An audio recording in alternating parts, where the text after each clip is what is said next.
everyone, welcome to my channel, Micah Let's Play, and guess who I am? I'm Micah, peering to you from beyond the veil, because who else would I be? But as you can see, I am not alone. I have three gorgeous faces with me, and I'm so excited to introduce them all to you, but I'm gonna let them introduce themselves. So I'm gonna go with the man with the N7.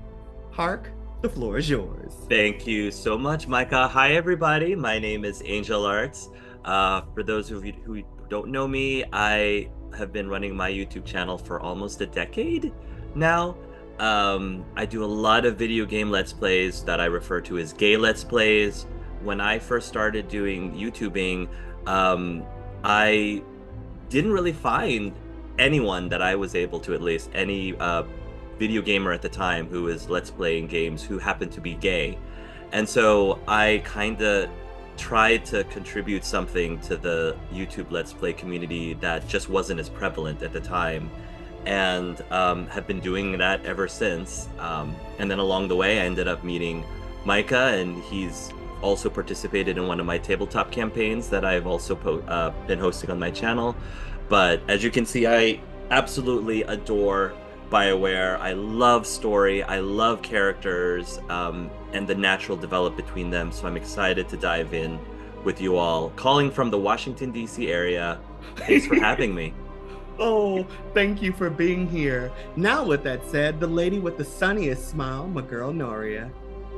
Oh, that is such a great introduction. Hello, everybody. I'm Noria of Chronicles of Noria, and also P.S. It's Noria. I'll talk about that later. I honestly think that, Hark did the most brilliant introduction, and I'm just in awe. I have been on YouTube for a couple of years. It's going to be about 7 years. I have been all over the place because I do have a multitude of interests, as I'm certain you can tell from the bookshelves. I love books. I love media.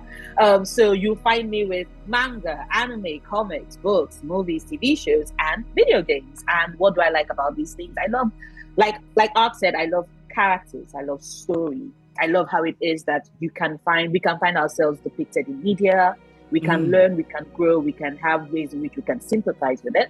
And I love talking about it. And I have been a huge fan of BioWare games now for going on 7 years. I did, in the last video I had with Micah, we did talk about how we got into BioWare games, specifically Dragon Age. And with Veilguard coming in, because I'm also a Tumblr girly, yes. I was dipped in Tumblr. Just like all those accounts that arose from the ashes the minute we got the announcement that we're actually getting Veilguard this year. A lot of people have been surprised on my channel because they're like, girl, why are you talking gaming? I'm like, because I've always loved video games. They've always been my happy place. And BioWare games have always been my happy place. So I am so happy to be here talking about this game with all of you. Thank you for having me. Thank you for being here. And the handsome gentleman you're seeing for the first time, say hello, my dear Nay. Hi. Wow, I feel a bit intimidated after those introductions. So, I don't know where to start. I guess, hi, my name is Knight, specifically Knight1029. There's not a lot of history to those numbers that you might think. It's just numbers I chose because I wanted to make online. I wanted to make an online account, and every single username I tried to make just was taken. So I just randomly put in numbers and like, okay, cool, that's my name now. So yeah, but I've been doing YouTube for more than for the past 3 years, and only recently with BioWare and stuff have I been a bit more popular. Not as popular as these three, as I imagined, but and the videos I normally do are more analysis focused, right? Where I talk about a specific aspect of something, or more of a media, meta analysis on top of a topic. Like one of my videos that I generally think is really one of my better ones are why people don't understand the dialogue wheel, where I talk about specifically how the dialogue wheel, what is the purpose of the dialogue wheel, and talk about the nuances, which just spoiler you, I guess, is whatever the dialogue wheel can do, every other dialogue system can do as well. The dialogue wheel is just a formatting, not really a informing on how many choices something can have, right? But Mhm. with that out of the way, I mean, I was also excited for The Veilguard as well. You know, it's a BioWare game. I like BioWare games, and I think I told anyone who I am really, other than just rambling bits. So that's me though. I ramble a lot, you know. But yeah, thank you, Micah, for allowing me to come here. I was very surprised that you asked me, some lowly person, you know. But thank you so much. Well, you're welcome. Thank you all for being here first and foremost. And you know, I think that Knight and Balara should have a conversation. I'm pretty sure it's going to be a fun conversation listening to It'll you be a very two. long conversation, okay? You know? Long conversation, but it'll be good. It will Now, be good. right, there's going to be no surprise here, guys, that we're going to be talking about Dragon Age The Veilguard, and we're going to be giving our first impressions of the game, how we feel about it, what we think about it, all that stuff. And I encourage all of you to check out each one of their channels because all of us are going to have our own section. So I'm going to have questions, Hark, Noria, and Knight. So I'll have their links in the video description. So be sure to say hello and say Micah sent you. And they'll be like, who's Micah? So, Man, and I there's know so many Micahs. Who's this Micah? yeah, but Okay. who is this Micah? I've never heard of such a creature. Is it made of magic? I'm just kidding. No. But the reason that I asked all three of these individuals to be with me today is each one of them has a unique perspective that I have come to love about them as content creators and as people. Hark is someone I've known for many years. Actually, he is the reason why I am a BioWare fan today, because it was his channel that did gay Let's Plays that introduced me to the magic that is BioWare and the way he tells his stories and plays his games. I've had the privilege of meeting him in person. I can literally say this is my friend from Washington, D.C.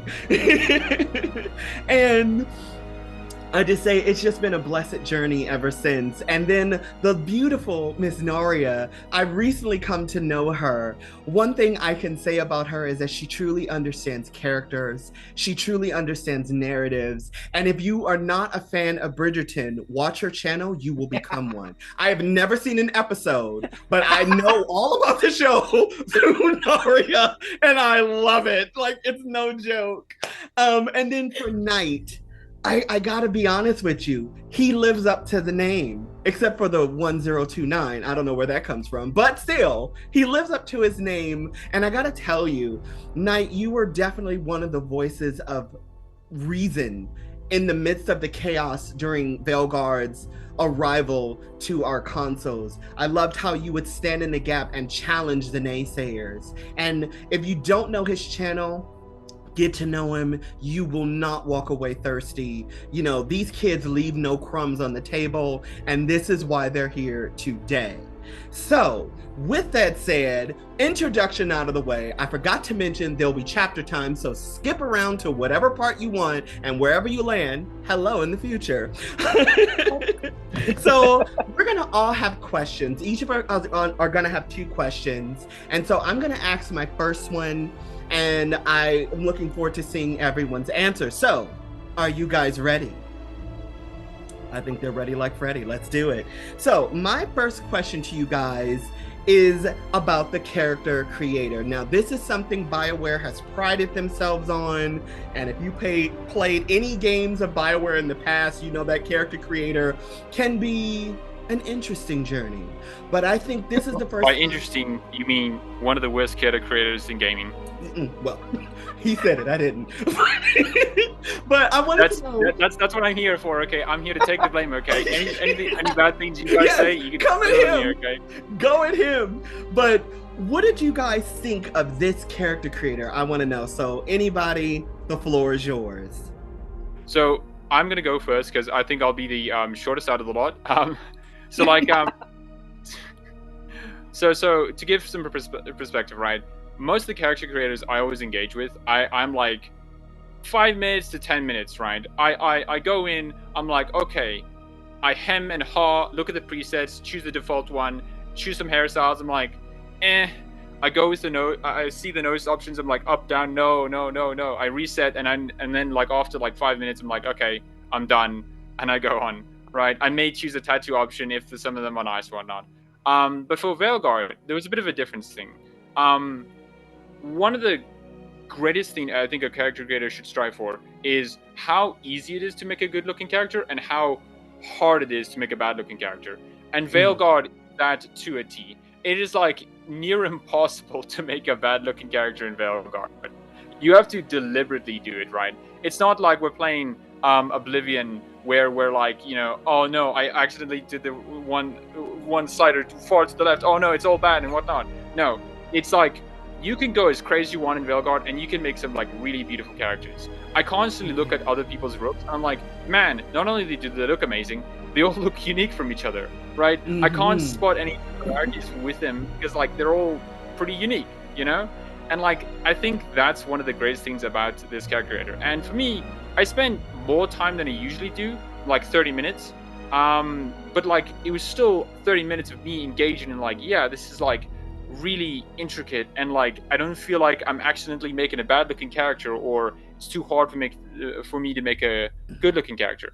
And like that I think is such an achievement for BioWare, you know? Oh yeah. And like one that I'm looking forward to seeing how they expand in like future games, you know? Because like genuinely, like man, it adds these small details add a sense of like realism and like grounding, especially with the hair options.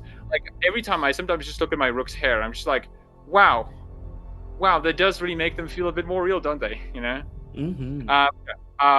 That's my time. So let's all try to our discussion that Nora's gonna have, and probably Hark's gonna have, and maybe a bit more with Micah.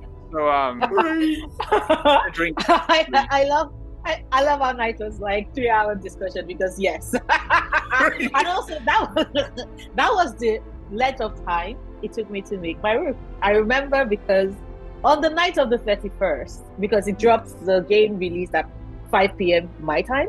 It had already preloaded because I play Dragon Age The Veilguard on my PS5, not the PS5 Pro. And I remember because I had a meeting at 5 p.m.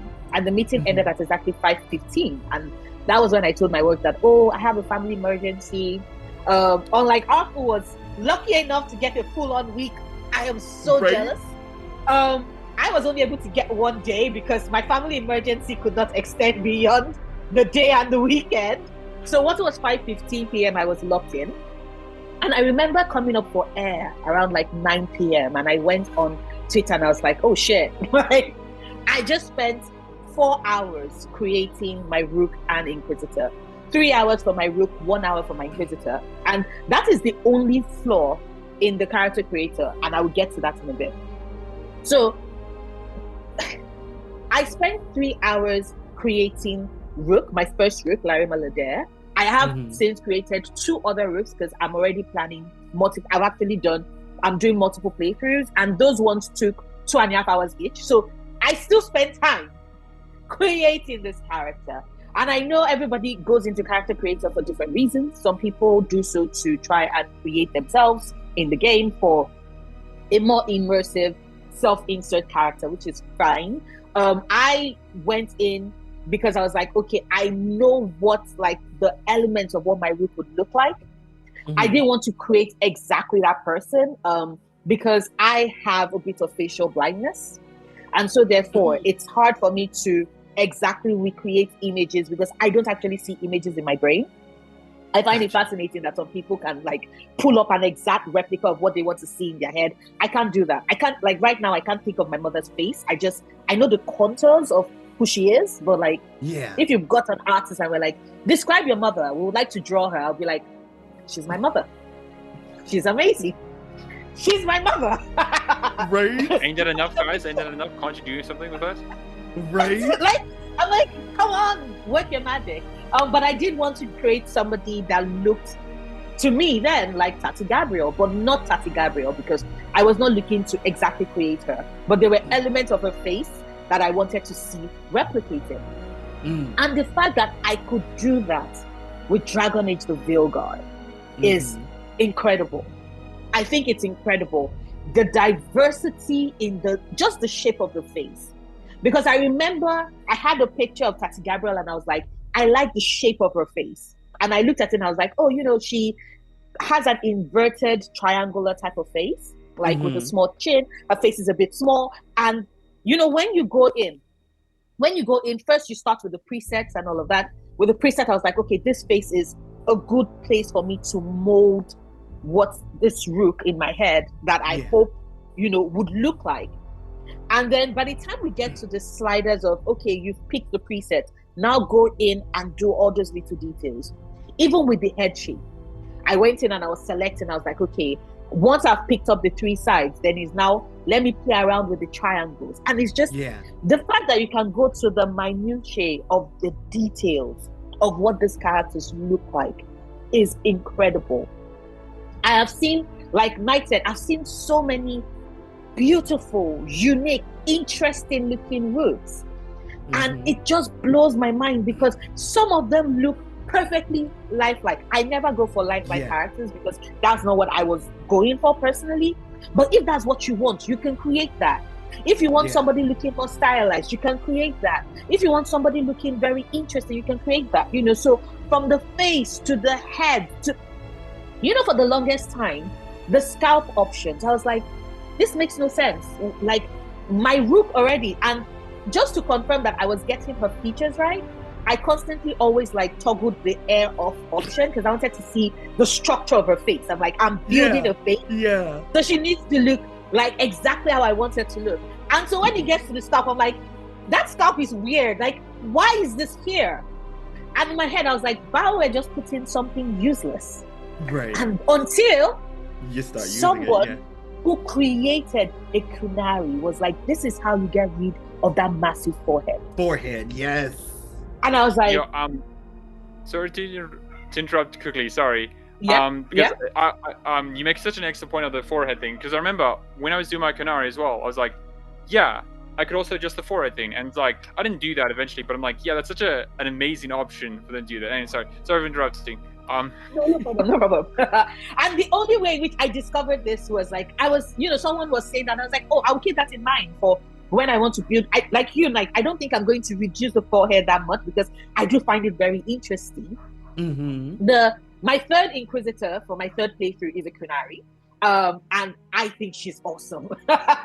But like you said, Knight, like it was just very interesting to know that okay, this is an option, this is a choice, and that is what I loved about the character creator. Yeah. BioWare was like, we're going to give you as much options so you can have a varied number of choices to create the exact Rook you want to see and play as, and it was just fantastic. And like Mike said, the hair. Yes. Everybody knows about that hair, man. It's funny because like when the news first dropped and a lot of people were like, the haters were like, you all keep going about the air physics, I'm like, I'm sorry, but like I had to deal with 50 Shades of Bald in Inquisition. And I love Mass Effect. I absolutely I replay that game every year. I have a default, a canon Jane Shepard that I have her code. What I always do when it's time for a new playthrough, I just impute a code and I'm like, hello Jane, welcome, we're going back. That is what I always do. And she's always bold. I make her bold with a little fuzz because I'm like, what in the mistake is this hair options BioWare? And then Andromeda's hair as well. I'm like, why are you looking so plasticky? Why can't you look real? So like the haters that are like, oh, you all are talking about it. I'm like, yes, because we have suffered. We have endured. We went through hard, difficult, trying times, and now we're in the time of abundance hair options. So that is what we are going to focus on. Thank you very much. So like, I love the hair. I love the fact that we could play with the different textures of it, the different shades of the color. I know a lot of people are like, oh, you cannot get a certain shade, and I'm like, but did you go in? Because the problem with the color, the way in which color works in the character creator is that it's not very intuitive. So you have to keep going and playing and messing around before you like. It was by accident. I was like, oh, I can get like this deep shade of black that almost looks blue. Yeah. Like but if you just look at the color options, it's not there. So you have to play with your you have to play with the brightness. You have to move around like different things to be like, this is what you want to get. The only slight hiccup I have is that I wish that we had even darker skin tones. Right, especially for like if you're creating a black character, the options, and I'm perfectly fine with all the characters I've created, but I did wish like we had like really, really dark, right? Like and knock, like like, oh, if it's almost midnight and you're like, can I see this person? I want that shade of dark. I want that shade of like that looks like the moonlight is kissing the skin. Like Honey, you're we call that wrapped in 1157. darkness and stars. Like it's just, I wish it was there. We didn't have that. And then the only other angle I had was that you could not exactly recreate your Inquisitor because there was like slight changes with the character creator. I'm still perfectly happy with the ones I created, but that like there are certain times her face moves and I'm like, I can't believe you all are making me say this, but if there was a way in which we could have Veilguard character creator, and then when it's time to create the Inquisitor, they're like, we know you loved all that option, but here's your 50 Shades of Bald. So you can create your Inquisitor in this game.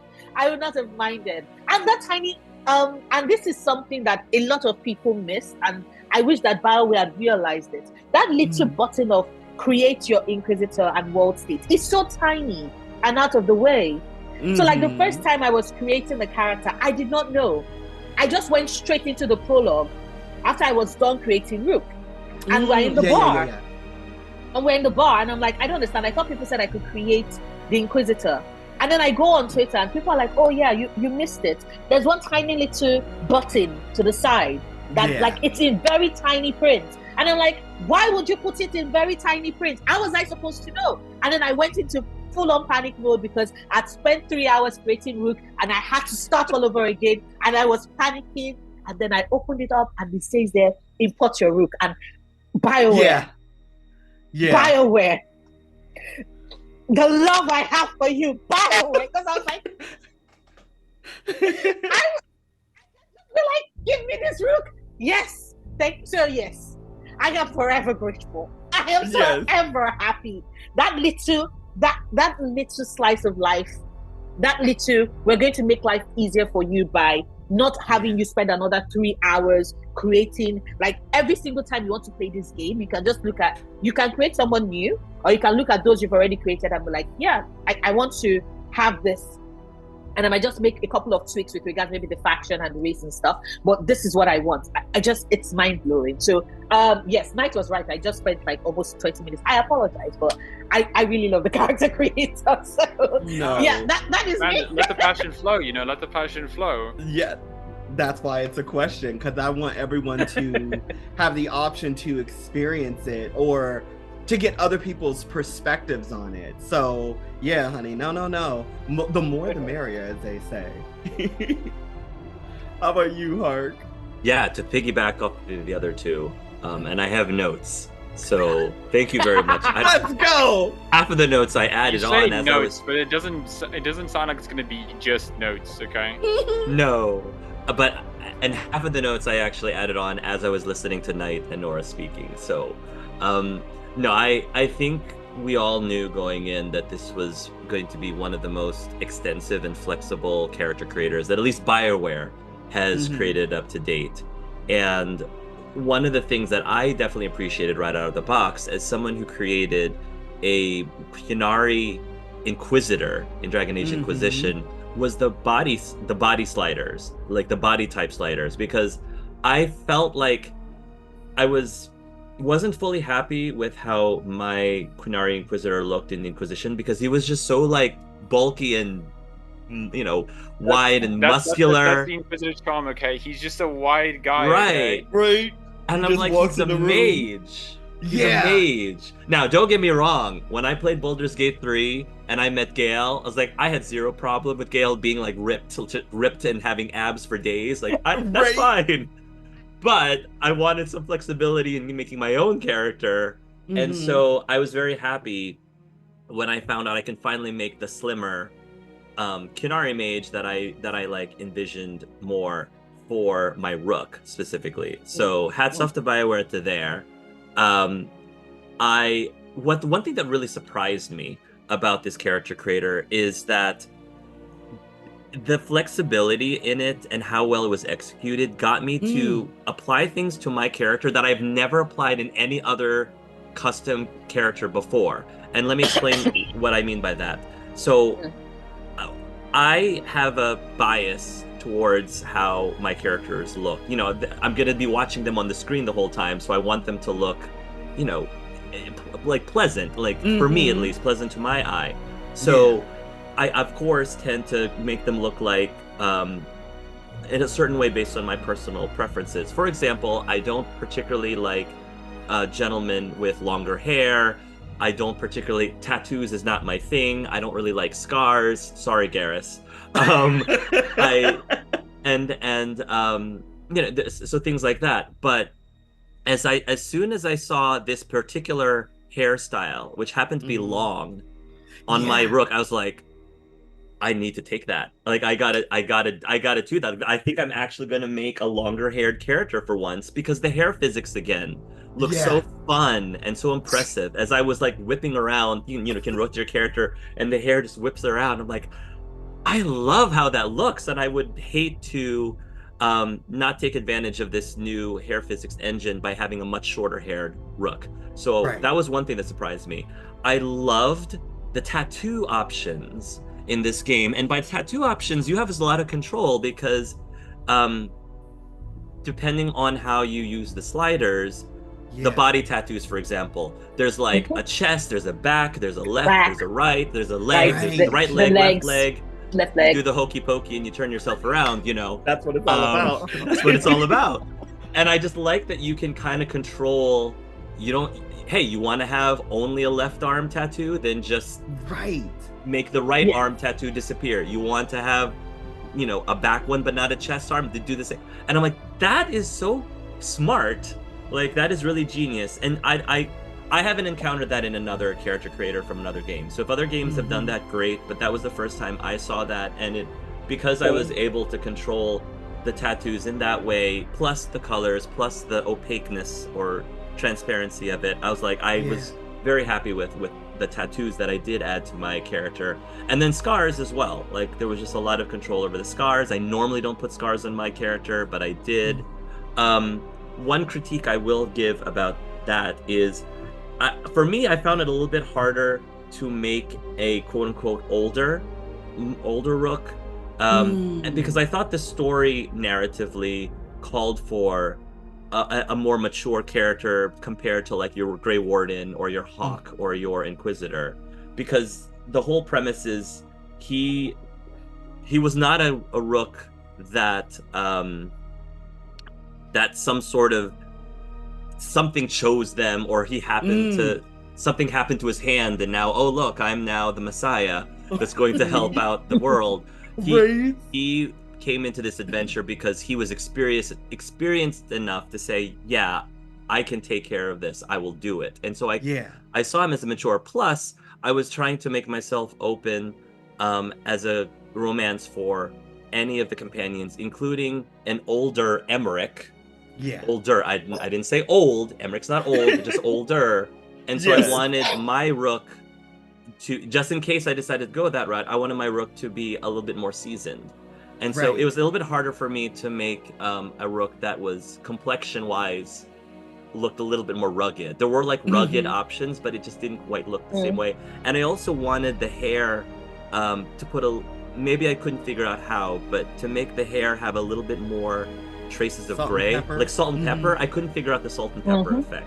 And if it was there, it wasn't obvious for me how to do it. So that was like my one like nitpicky critique. The other thing that I will say, because I know that both of you have mentioned the forehead on the Kinari. Because I went into the character creator telling myself, I want to try to make a Kinari, but if it doesn't look the way I want it to because of that forehead, I'm going to make an elf instead. And so I will say that I think it is hard to make the forehead look the way that at least I wanted it to look. And so I kind of wanted the sliders to be a little bit more extreme, at least for Kinari. Because I liked how Sten looked like, for example.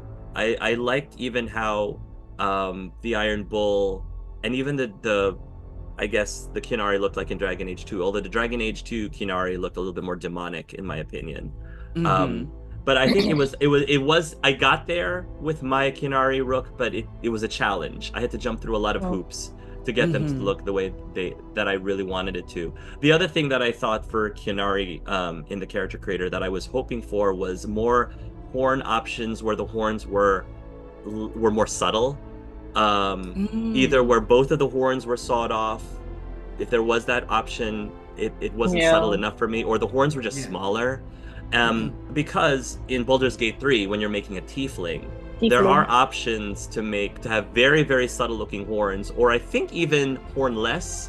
Maybe even a tiefling where you don't have a horn, and some people may be like, well, if you're a tiefling, the whole point is you look like a demon and you have horns. So I was like, well, I mean, can they at least be more subtle? Because the horns are not like where I want my eyes to land on immediately, at least for my character. So I would have loved more options for the horns to be more subtle, even on Kinari. Other nitpicky critiques. I agree with you with the skin tone. Noria, I would love more options with the skin tone. I think, speaking as a software engineer and a graphics developer as well, I think part of the reason why that decision was made to limit is because it's, from what I learned from a theatrical, like TV productions point of view, you have to have very good lighting for specific skin tones. And I heard that there's a lot of challenges, unfortunately, technical challenges with lighting up darker performers or actors so that they do have that glow. And I think that if they were going to have Rooks with darker skin, then they have to do something with how the lighting works in general to compensate for whatever skin tone you happen to have, which is not an easy, it's not, as a programmer, I get it, that's not an easy thing. So I think from a technical standpoint, I understand why that was a little bit of a challenge. But I did appreciate the fact that you can change the lighting so that you can see a Rook in difference, because that helped me decide on what my skin tone was going to look like and hair color was going to look like based on the different. So that was super smart, since I know there were issues with that in Inquisition. And that they're learning from BioWare is great about learning from their mistakes. I think they showed that in general. Sorry, because I want to talk about that as well. Go ahead. Learning from mistakes. Like BioWare constantly does this thing of like overcorrecting a lot, and like they overcorrected in a good direction with the character creator, right? They saw the memes of it's not Dragon Age, it's 50 Shades of Bold, right? Like they saw it and was like, okay.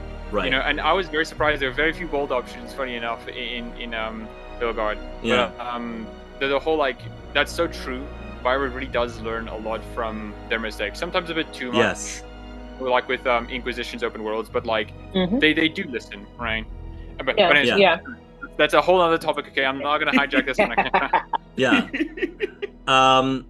The one other nitpicky critique is when I was trying to work the eye colors for my Rook, I was having a hard time getting it to look the way that I envisioned it, at least compared to Inquisition. I think with Inquisition it was easier for me. I really wanted to give my Rook golden eyes. There was a preset for silver. You can get silver eyes, and I was like, I love that look. I'm wondering if I could change that to more of a golden, and I tried clicking around the different other colors in the color palette, and it just didn't quite get to where I wanted it to be. But I was able to do that with my Inquisitor in Inquisition. So I don't know, like, I'm sure there's probably a way. It was just not intuitive enough for me to figure it out. I spent like 10 minutes trying, and I couldn't get it. Gotcha. The very last thing, I promise is the last thing, is I wanted to speak specifically on the Inquisitor. No, it's okay. You have like an hour left, okay? The Inquisitor portion. I don't know about you all, but I got hit with the nostalgia like a load of bricks as soon as I tried to edit my Inquisitor, and I saw the Inquisition like character creator, like the cards, the tarot cards, like Dinari or Elf. I was like, this is the Inquisition character creator. Like, oh my gosh, BioWare. Like, it's such a small subtle thing, but it just, and then you heard the music, you heard the soundtrack from the Inquisition too, and it made me feel like I was legit in the Dragon Age Inquisition character creator. I'm like, that is and genius, BioWare. And when you BioWare. to pick the voice, yes, when you get to text the voice and you hear the Inquisition, you're like, and not only the sound of the voice itself, but the word that the actual words they say when you click on the good to see you again. I'm like, oh, it's gonna still get too hard. I've missed you so much. It's so good to see you. I'm like the fact that that's what they said as a sample was like, oh, I am on this train. I am on this train. Yes, I'm on board. One thing that would have also made it like, because I love that sequence as well so much, you know. One thing that would have been like absolutely like over the board is just like, it's very funny, but like very personal to me. It's just like when you do the sample stuff, it's like, what's going on here? I would have just like absolutely my mind just like, oh my gosh, dude, what's going on here? What's going on here? We're back. Yeah. We're back in the Temple of Sacred Ashes. I'm just like, Yeah. Yeah. One thing that I think would have taken it to the next level, and again, as a software engineer, I get this is probably a huge lift, so this is more of a pipe dream than anything else. But I think even though you're not able to load your world state from your previous games, it'd be awesome if there was a way for you to at least load your Inquisitor's appearance from Dragon Age Inquisition. That would have been nice. And I get it's not going to be like a one-to-one transition because there are sliders and options, that were Inquisition that are obviously not in Dragon Age Veilguard. Yeah. So I get it's not going to be one-to-one, but at least like maybe it can load some of them, some of the like similar, like the hair color-ish or the eye color or the voice, of course, automatically. Right. It'd be great if they could load as much as possible to at least start with, and then from there you can go with that. And so yeah, that was like would be a nice to have, which I wasn't expecting at all. And also again, going back to what I said earlier about how much harder it is to make your character look more aged. Like I think it's been like 10 years since the Inquisitor we last saw the Inquisitor, and I had a harder time ageifying my Inquisitor. And so I wish there was a better way to make that more intuitive. So, but like I said, a lot of things I critique were very nitpicky.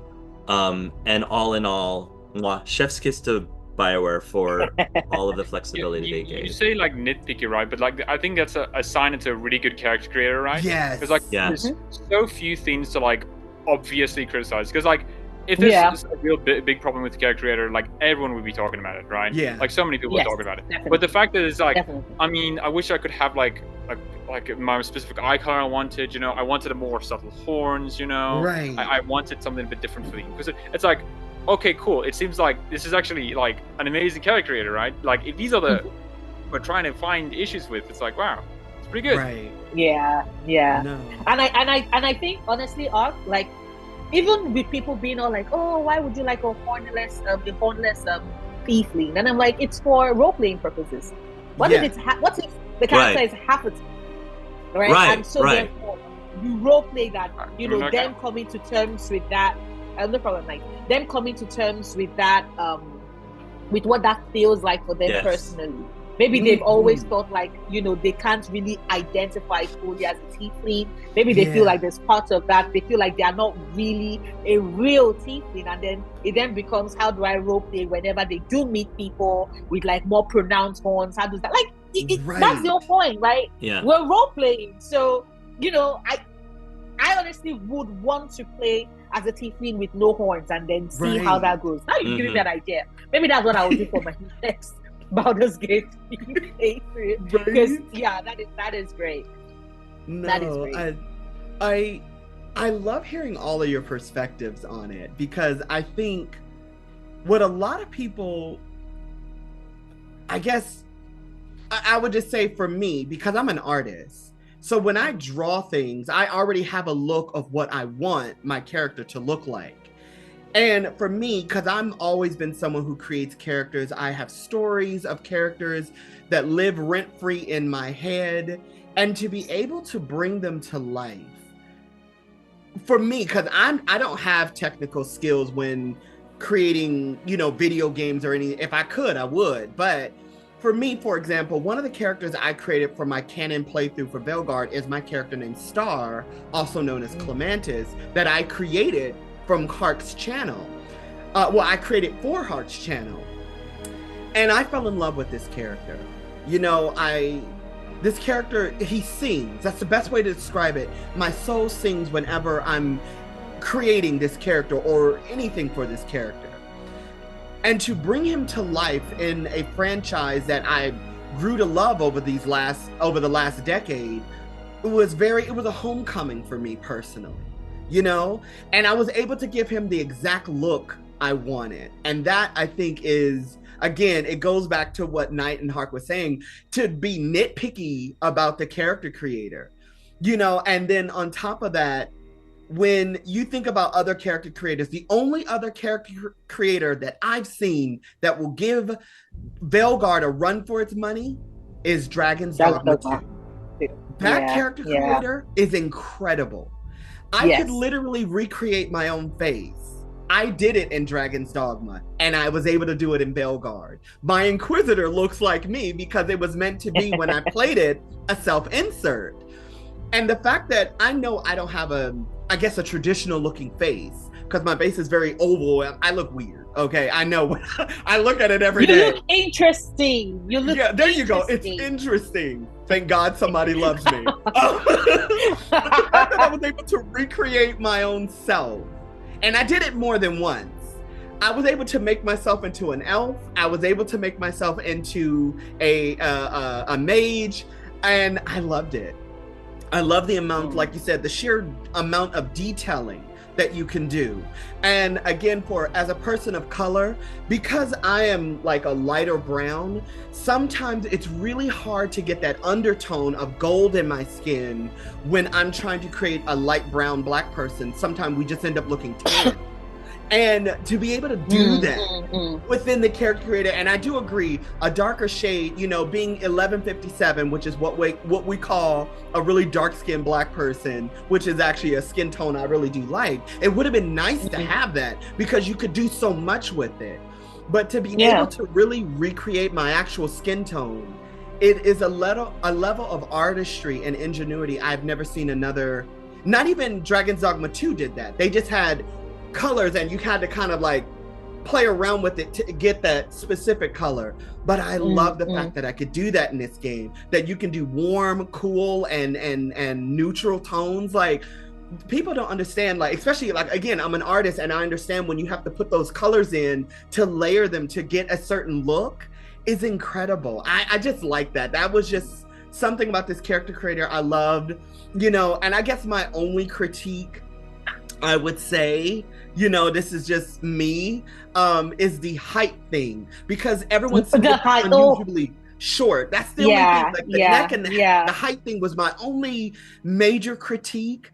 But outside of that, even when it comes to like the breast and bulge and butt, like for some reason that didn't bother me. Like, I wasn't bothered. I didn't need to give, my guy a butt that just claps when he walks. Like, I don't need to do that. Like, that's not a necessary thing for me. Sorry, I need to share a secret with everyone. Okay, so like you can make like a huge ass character. Okay, in Veilguard. Okay. Oh, so you can, like proportional a triangle slider, right? On this side, right? Wait, it's technically on because it's inverted. This is like the muscle one, and this is the fat one. This the muscle, then the fat. So you have to go like a bit more to the fat one, and then also you have to make the hips wide. Okay. Yeah, hips wide.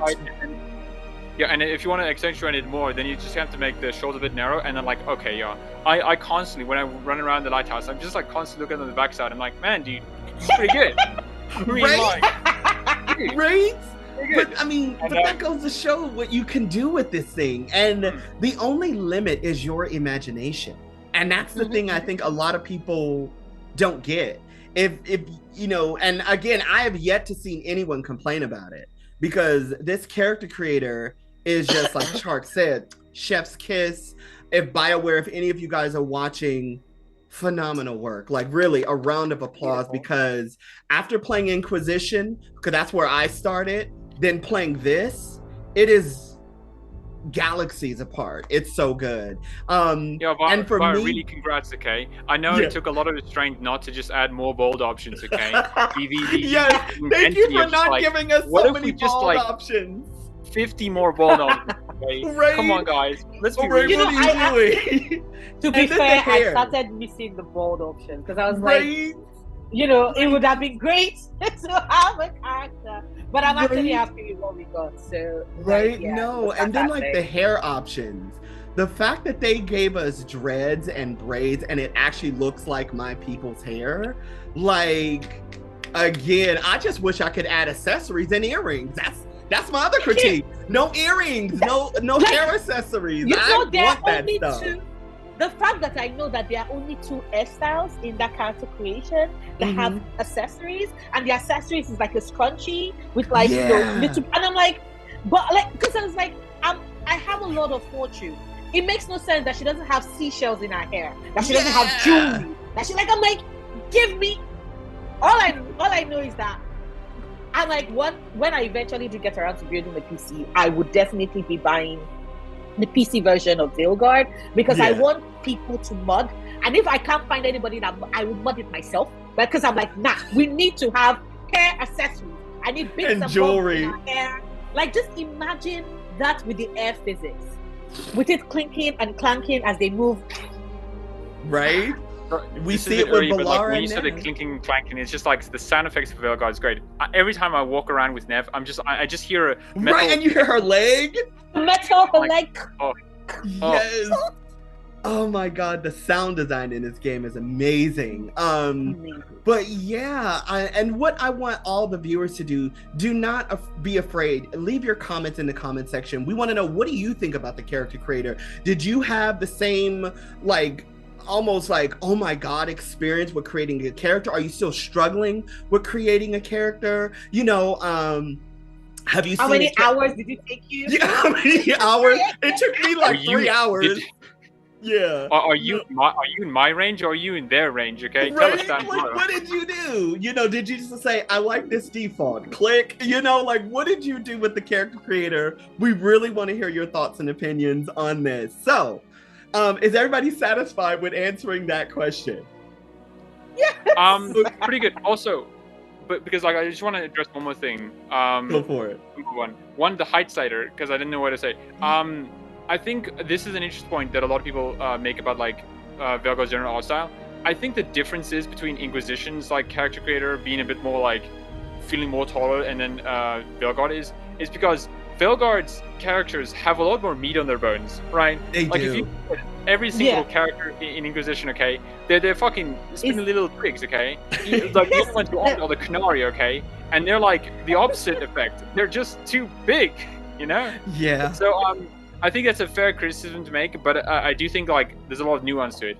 And like, sorry taking over for this bit, but I don't care. No. Like, I think a lot of people like underestimate just how good Veilguard's is, and like just because of myself, right? I don't particularly use character creators too much, but just because I don't do it, and a lot of people who might not like it don't use it too much. These 3 people, like right next to me, absolutely adore it to no end, right? And that's a good thing, you know, because like in an RPG, having a character that either can be a self-insert or just like a character you want to make and like an aspect of it is like completely amazing, you know. I'm satisfied with my like one preset and like a few height options here and there and whatnot, but like it's amazing that BioWare, you know, made this character creator that's just so like expansive and allows for so much customization. Anyways, yep. No, but again, thank you. So now with that said, guys, we're gonna shift gears a little bit, and so I want to ask you guys about because we don't want to give too many spoilers, because some of you might be watching this for the first time. You might still be deciding if you want to purchase Veilguard, or maybe you just got it today, and congratulations, welcome to the fam. And you might be saying, I don't know, right? Unbearable curse, okay? I struggle every day, okay? There you go. So you might just be new to it, and we don't want to spoil too much because the game just came out like a week ago. So I want to ask you guys, what did you think of the initial opening story and the story that you've experienced thus far? What are your thoughts and feelings on it? I'll go first yet again. Step aside.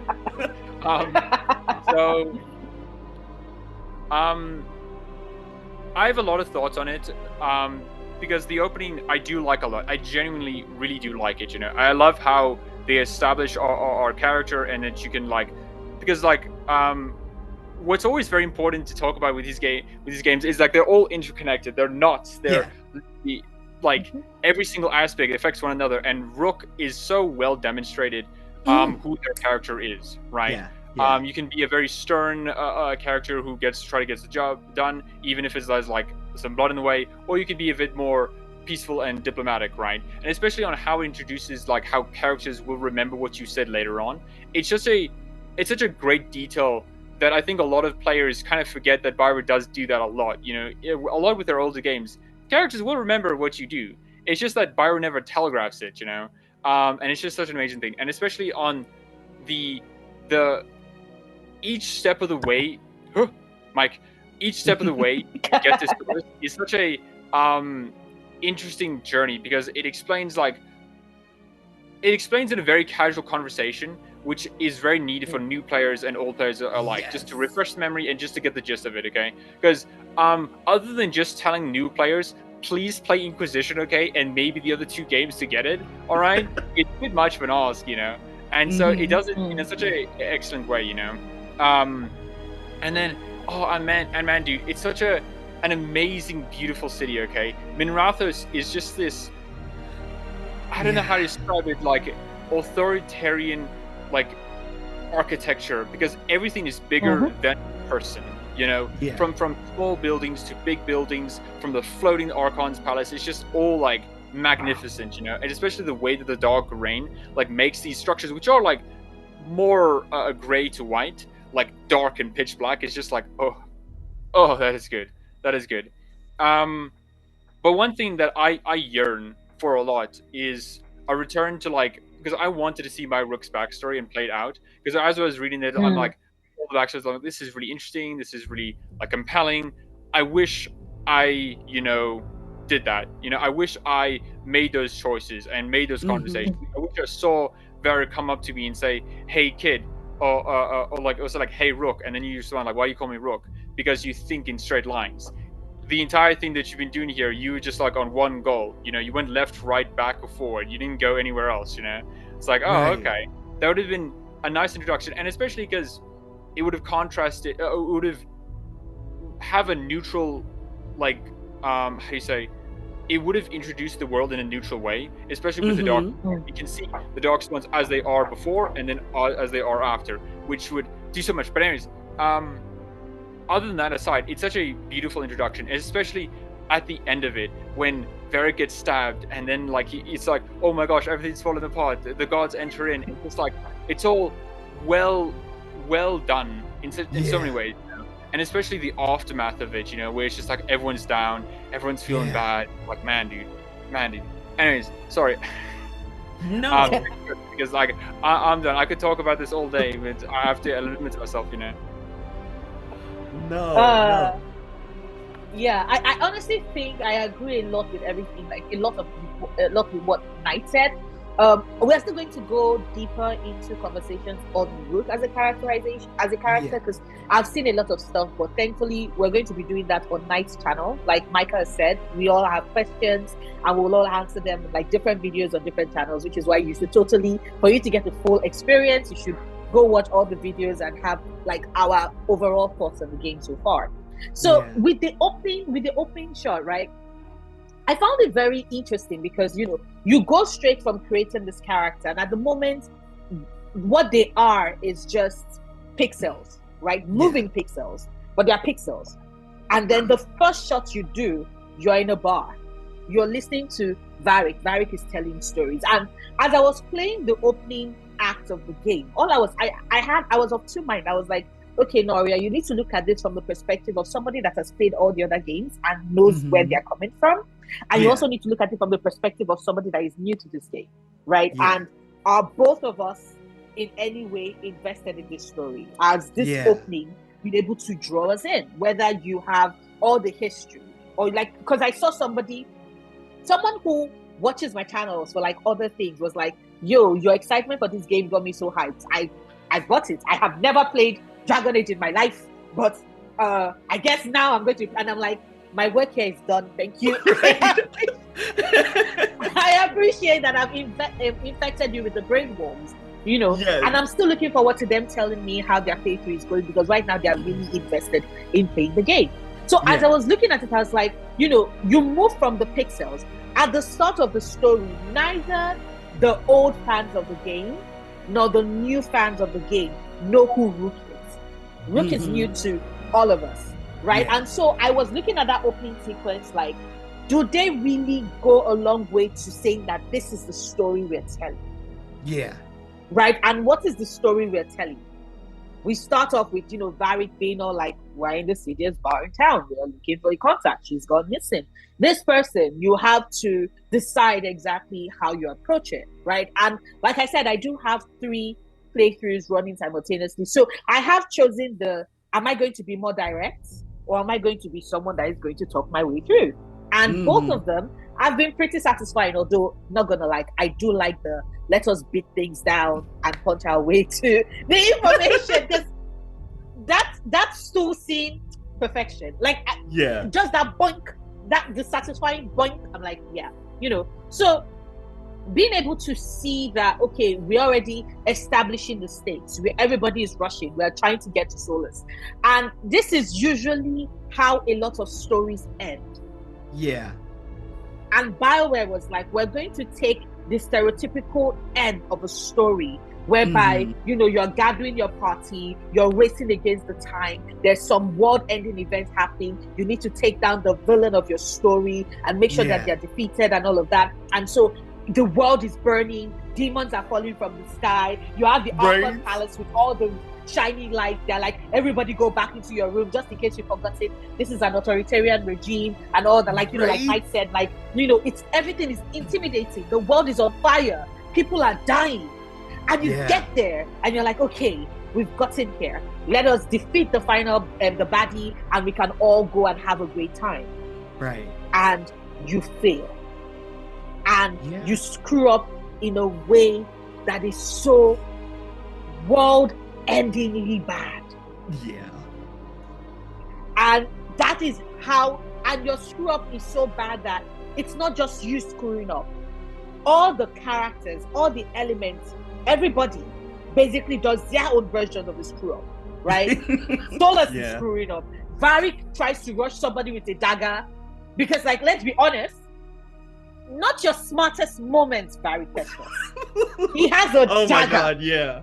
What are you thinking? Right? That's like, so I'm just like, this is just a combination of all of us did little things and we are now like, oh shit. And that is where they ended. And like, for an opening sequence to be, like I said, we are going to start where stories usually end. Yeah. Because it's, and once again, this is where, you know, me and the way in which I make my content and channel content, because I like looking at what are the connections, right? What are the characterizations? What is the story? What's the thing? And I see the opening of Veilguard as symbolic of the kind of story that Dragon Age at its core is. Because at the end of Trespasser, you say as the Inquisitor, why can't any fucking thing stay fucking fixed in this fucking, like, that has always been it. You play Dragon Age, you play Origins, you're like, averted, crisis averted. No, by the time you're in Dragon Age 2, you're like, crisis not averted. Here is another crisis, you're like, oh shit, you know, and then you do Inquisition, you're like, okay, crisis averted. And I just think that the opening sequence of Veilguard is at its core what Dragon Age has always been. crisis never averted. What you just do is bring more shit that you have to deal with. And I think that for both old fans and new fans, for them to be like, this is the introduction of this world where elements would always be in opposition to each other, things would always keep breaking, and you're always going to be scrambling, right? Yeah. This is the story, this is the world. Welcome to Thedas. I think it's a beautiful way to open and start the game. So yeah. How about you, Hark? I think the opening prologue did a great job just to throw you right into the action, as Noria said. I love how they introduce you to your Rook for the very first time, and you're able to set the tone. As Noria said, like, is this person who likes to talk their way through things first, or do they just kind of go in guns blazing from the get-go? So that's really nice. And you already start seeing, again, as a software engineer, I'm going to be talking a lot about this. You're already seeing a lot of the UI user experience where they actually show you, hey, because Varric noticed that you like to talk your way through things. So it's kind of showing you the decisions explicitly that you make that could very well or will actually impact something in the storyline later on. I think that was a very good touch. So you can say, hey, yeah, my choices do matter. Decisions that I make do have an impact. So I think that's great. I think they did a decent job with the exposition, just introducing this world to people who've never played it before. I think it's very iconic. The first time you go up that staircase with Varric and you open the door and you see the floating palace or the floating lighthouse. Oh, sorry, Archon's palace. Sorry. I was thinking about post-prologue. Yes. And I think I'm just glad that the very first map that you are in is Tevinter, is Minrathous, because you've heard so many stories about how Tevinter is and how Minrathous is, and of course being able to see that in game for the very first time is amazing. And I think there was a line, somebody was it, I don't remember who said it, but somebody mentioned a line about I understand now why Dorian kept saying that the Winter Palace was cute or something. Cute. I was like, I'm beginning to understand that now too. So it's really cool to be able to get that, what Micah and I said, that Gotham City kind of look in Minrathous. It was very action-packed. I love that they, of course, introduce you first to Harding as a person who was from Inquisition, so you have that anchor, I guess, that familiarity, in addition to Varric, obviously. My biggest critique is what the heck happened to Varric's chest hair? That's like my biggest critique. I mean, what did he decide to trim it? In Dragon Age 2, right? They talked about a banter where all his beard hair just fell on his chest hair. The reverse happened. Okay. He had more hair.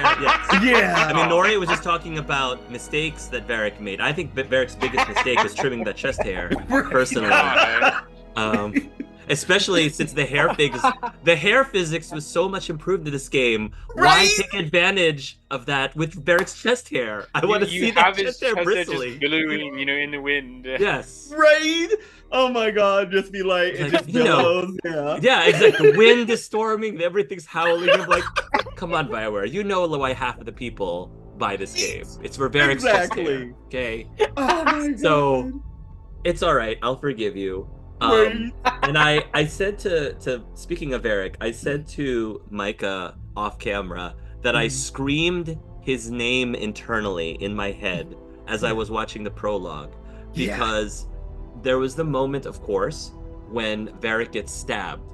And I was dreading this prologue because I was telling myself, please don't kill off Varric. Please don't kill off Varric. Like, I get it's narratively impactful. If I was a writer, I would so want to just kill him off. I would would do be it. like, give me your tears. Give me your I tears. wanna drink it.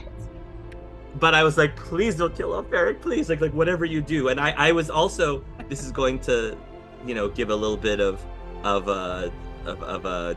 what do you call it? Not it's not a spoiler, but this is sort of like going to go on with foreshadowing. It's like, I swear to you, BioWare, like if you keep him alive, he better be romanceable. Because if he's not romanceable, kill him off now, because I can't take it. I can't take it anymore. Better to just put him to rest.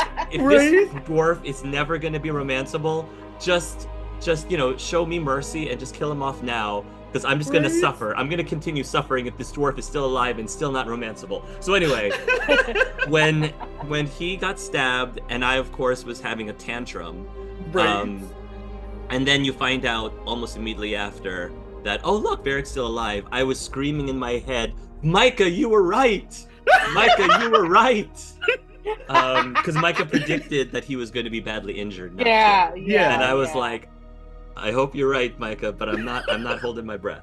So, and I, as much as I think it would, all kidding aside, it would have been a very like gut-wrenching, impactful thing for Varric to die. But that would only be for the people who have been veterans of Dragon Age. If you were just playing the game, you'd be like, okay, Varric was cool, but I guess he's dead guy, now. Rest in peace. And we would be like, we are in peace. So what you're saying is BioWare is building up Varric, right? BioWare is building up new fans, so then they can kill him off. So that they can all, oh shit, at the end. I'm not ready. I'm not even, So all in all, I thought it was well done. They did a good job holding your hand, teaching the game mechanics of the game. We'll talk more about the combat later. But it's a beautiful. The game is beautiful. It shows you that from the very beginning, and they introduced the cause and effect system by giving you that decision. Do you choose Harding to follow you? Do you use Nev to follow you? Here is what the consequences could be by doing that. So I love that they showed that as well. And sorry, because I also want to interrupt a bit for that, because that's also good for a lot of reasons. Because like not only does it introduce it, but it also, because like a lot of RPGs choices in many RPG games are literally just like a person reacts to you a bit differently, but that's meaningful, right? Because like it feels like your character's a lot more established. And so even like with Nev and Harding, if they're injured, right?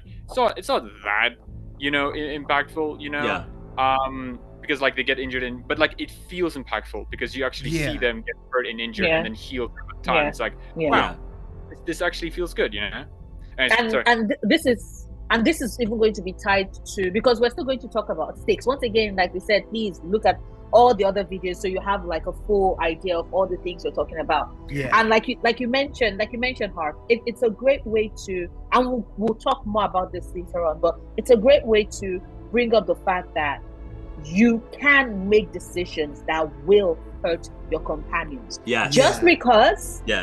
Just because your immediate consequences at the start of the story is just a little bruise does not mean that by the time we get to like further in the story, it will not be way worse. We're just letting you know now that these decisions can have this result. So keep that in mind moving forward when it will actually come, because then you cannot tell us that you were not warned at the start of the game. Like, I wasn't ready. I didn't know. My only last critique is actually a critique that I've been giving to Inquisition as well. Sort of in Dragon Age 2, but they kind of did it okay in Dragon Age 2. And it's piggybacking off of what Knight said earlier. My absolute favorite part, just in general, of the Dragon Age series as a whole was Dragon Age Origins origin stories. The fact you could play out your background in Dragon Age Origins, in my opinion, was genius. And in fact, I used that. I stole that and used that in my tabletop campaigns moving forward. And so I was very surprised that that the other Dragon Age games didn't have origin stories. Hawk sort of did. Like the first part of Hawk's, that was Hawk's origin story. But they didn't do that in Inquisition. And when I was reading your backstory in Dragon Age Veilguard, I was like, it'd be awesome to just play that out. To play this. Exactly. To play this out. It would be great because it gives you a way of introducing yourself to your faction, so you understand your faction more. B, it, without spoiling anything, you are supposed to know certain characters from your faction. Yeah. So this gives you a way to establish what was that relationship like, how do you know this person, what is their vibe, so that the first time you, the player, are seeing them is not the first time the other companions are seeing them. Like, oh yeah, I know this person. I do think it would have been cool, at least for me, for my playthrough, my character was not already familiar with the companion of my faction, the companion of that faction. They had not met before, apparently. And I'm like, it would have been cool if they did, and the way that they did happened maybe through your origin story playthrough. Yeah, your origin story, yes. Because like, just to build on your point, Hark, like, one of the most impactful moments for me in Dragon Age Origins was playing as a dwarf commoner, right? I was playing with Lesky, who's basically Varric, you know? Varric before Varric. And it's just like, it's really fun. I'm enjoying myself, you know, we're getting into trouble. And then we escape, and like, he says he's going to take care of my sister. Yeah. And I remember very distinctly when I first finished the game as a noble, and then I saw Lesky, I'm like, oh, Lesky's in prison. No, I can't wait to do this in the other one. And I did it, and I'm like, you get because you're sad. Lesky. Because then you're like, oh, Lesky, why would you do this to me? Why would you backstab me? We were and it's just like, Lesky, come on, man. Look at what I'm doing, okay? I've been like making a murder path throughout the entire city, okay? Be my friend again. It's just like, no, sorry, Salraka. And it's like, don't Salraka me. The origin stories was so unique, and it's what sold me to the franchise in the first place. And I don't know how many of you, I know Micah didn't play Origins, but I played through almost all of the origin stories to figure out, oh, this is the one I want. Like, so I could see myself in deciding my faction. I want to play all the faction stories first, and then decide this is the faction I want to be in. So I think I get it. Like, in terms of development time and efforts, I get that would have just added more to the developers' plates. But I think David Gator himself said that the origins were like, I think the stats were 70% of, no, I think it was 80% of all players who ever played Dragon Age only did human noble. And like, okay. That is so boring, though. And then you have like 20% playing elves, right? Like combined, right? Not just like data shells and then like the city elf. It's combined. And then you have like a small percentage of like mage, and then like sadly you only have a few guys just playing dwarves, you know? That's like, so sad. I played through all of them, and I love them. Yeah, and I think it's such a weird disconnect for a lot of people, because like, we here are in the middle of the muck, okay? We're finding out here. We're talking about Dragon Age, okay? We've played literally everything, right? But like, so many people just don't care. They'll play Origins like once and be like, okay, I'm happy with that, and then they won't do anything else with it again, you know?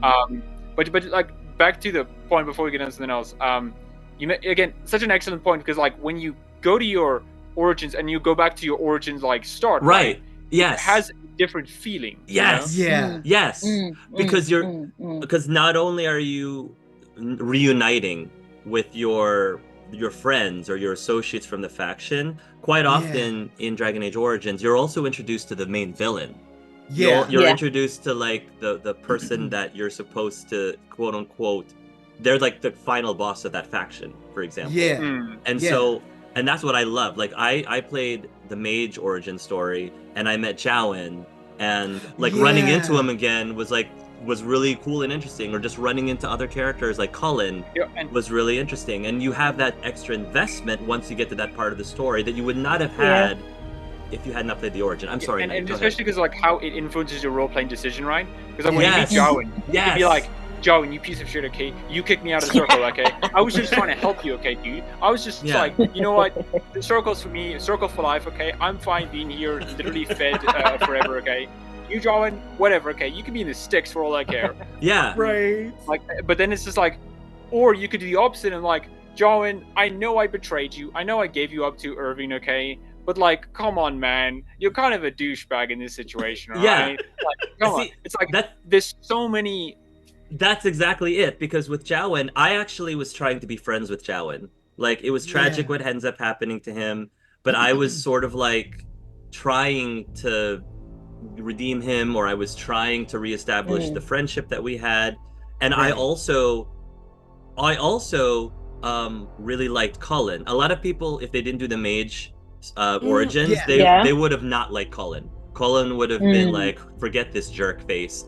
But the thing is, like, what is he doing? He's trying to say I should kill like my best friend Win and like these kids. Like, what the fuck? Right. But I was playing because I realized very quickly that you couldn't romance Alistair unless you were female. I played a female mage, not in my Let's Play on my YouTube channel, but the very first time I ever played Dragon Age Origins, I played a female mage, and Cullen was like we were kind of having a thing. We're kind of flirting together, and I thought that was so cute. He was so cute, and when you meet him the next time, he's a very different person. But I'm like, I know who he was before. He was really sweet before. What happened?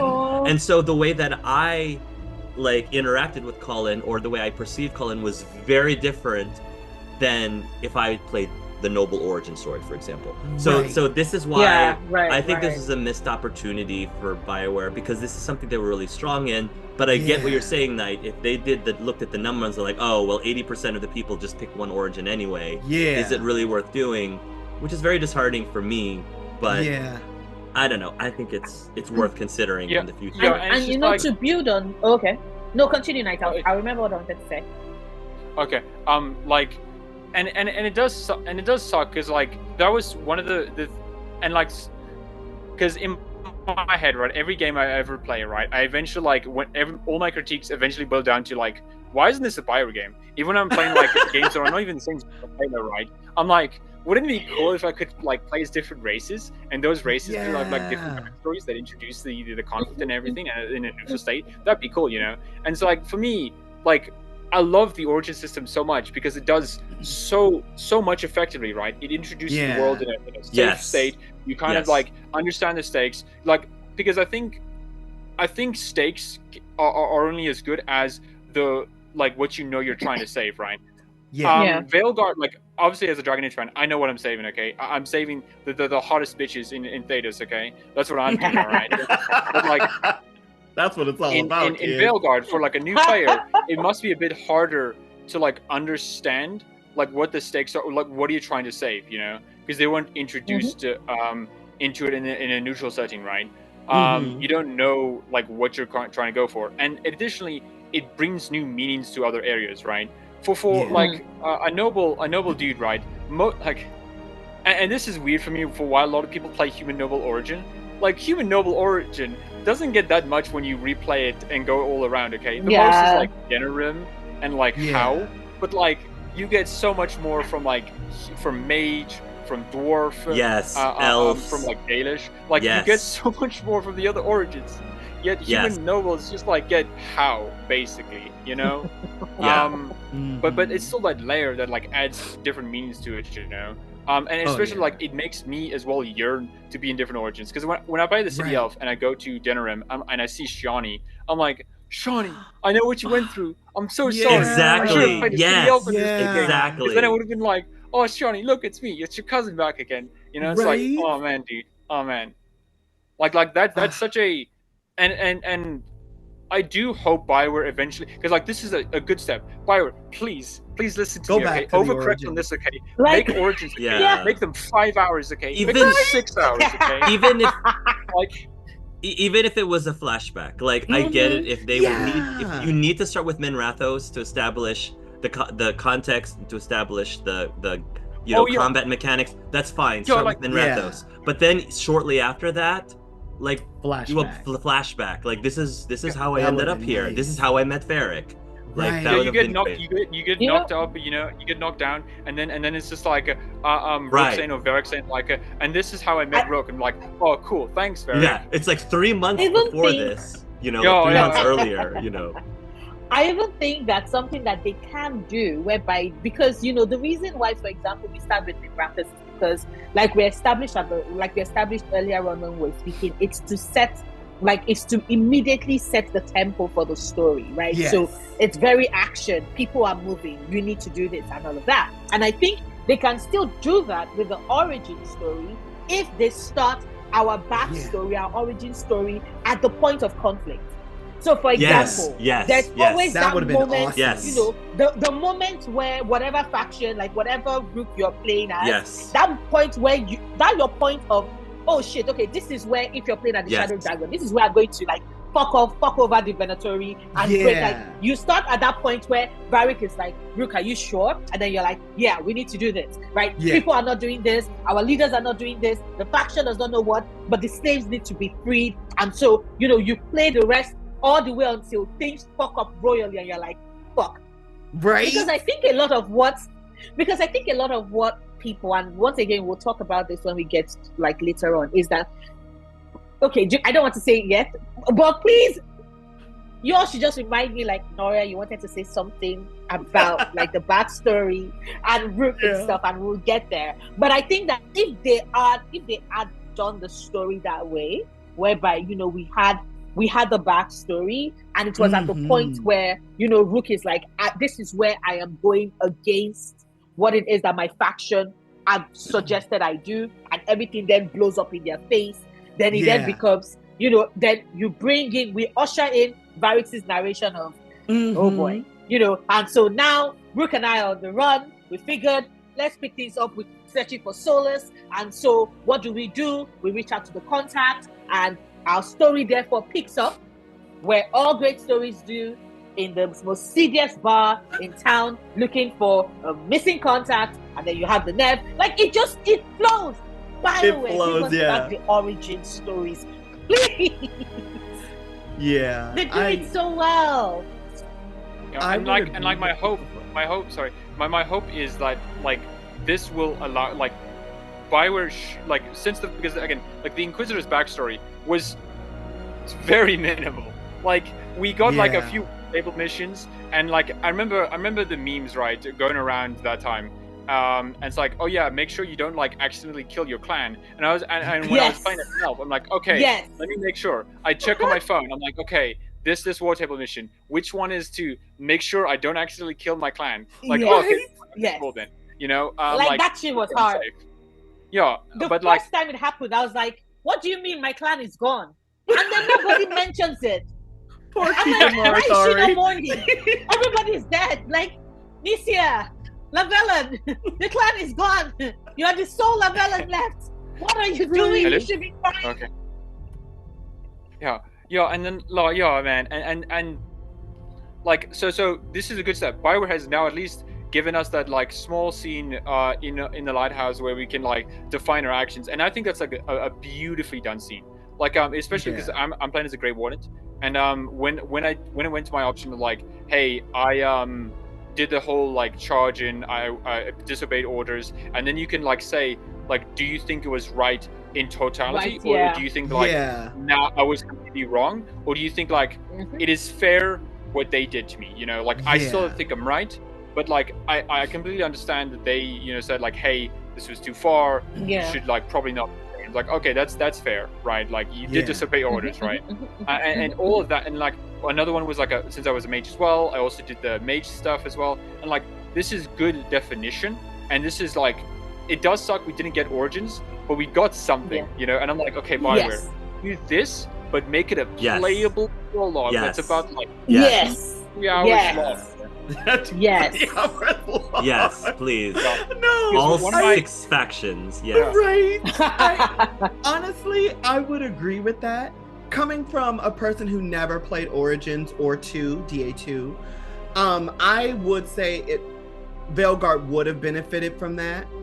But what we get from the opening story, for me, was enough. but I do see what you're all saying. Like, I can definitely see that. And I know we're going to, when we talk about Rook, I like in how Rook is introduced, you know, and how you begin to fill them out. But I would say with the opening story, my expectations were subverted. Like, I was very shocked. Things I thought that were going to happen didn't happen. And again, I was right about Barrick. So I'm very happy I was right about Barrick. Yes. You were right about Barrick. What I thought was Barrick was going to be paralyzed. He still hurt his leg, you know.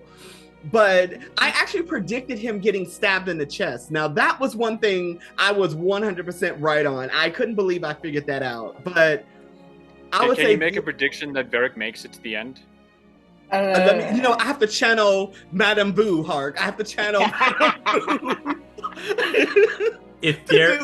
If Eric does die, I just want him to scream out, just tell them I died at Chateau Haine.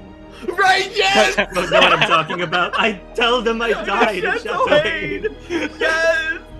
Oh my god, but yeah, again, to all of the viewers, jump in the conversation. What were your thoughts in that initial opening and the story and how you felt about the stakes going in? Because, and one thing I will say for role-playing purposes, because if ever you watch any of my Let's Plays, I don't do them, I guess, how other people do them. I don't know how the best way to put it. That I actually create a customized opening. Yes, for I love my that. Let's Play. Yes. Thank you. And I love it. For role-playing purposes, it would have been nice to have that origin to kind of tie in. That was your origin story. Yeah. You did it for BioWare. Yeah, for BioWare. Micah did it for BioWare, yes. Oh, with lazy ass Spire, they can't even do things. They have to like outsource it to other people. Okay, just hire Micah. Just hire Micah to write the origin stories. He'll write it. You know, we'll all do it for free. Okay, I can program it. There you go. There you go. I can write it. Night and I will write it. Micah can draw it. You know, Hark would program it. Like BioWare employers. Thank you. That's it. That's it. Our mailing addresses are. I'm just kidding. No. But no, guys. This is my hourly rate. You be the judge, okay? But I encourage you guys, if you're enjoying the conversation, to make sure you check out the next video. Make sure that you are engaging in the comment section, because you don't want to miss out on what we have to say. And we also want to hear what you have to say, more importantly. So before I go, can you guys help me do one important thing? Okay. Okay, I like it. The dramatic pause. Okay. Okay. It's fun. Remember to live, think, and dream big. Choose love over fear. And if you do, Asan will love you. But guys, can you help me tell the viewers bye? Bye.